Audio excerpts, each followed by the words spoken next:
আওয়ামী লীগকে নিষিদ্ধ করা এবং গাজীপুরের ছাত্রদের ওপর হামলার বিচার দাবিতে শনিবার রাতে বরিশালে মশাল মিছিল করেছে বৈষম্য বিরোধী ছাত্র আন্দোলন। মিছিলটি কেন্দ্রীয় শহীদ মিনার থেকে নগরীর বিভিন্ন সড়ক ঘুরে অশ্বিনী কুমার টাউন হলের সামনে গিয়ে সমাবেশের মাধ্যমে শেষ হয়। বাংলাদেশের ছাত্র জনতা এখনো ঐক্যবদ্ধ আছে, সচেতন আছে। আওয়ামী লীগের বিচারের পক্ষে যে জনমত তৈরি হয়েছে, অন্তর্বর্তীকালীন সরকার এটিকে মূল্যায়ন করে দ্রুততম সময়ের মধ্যে আওয়ামী লীগের বিচার কার্যকর করবে।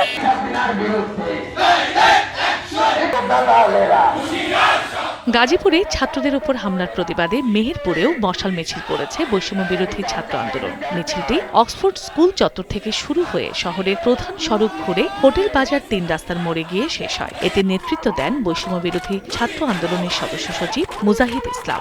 আওয়ামী লীগের রাজনীতি এই বাংলাদেশ থেকে চিরতরে মুছে ফেলতে হবে।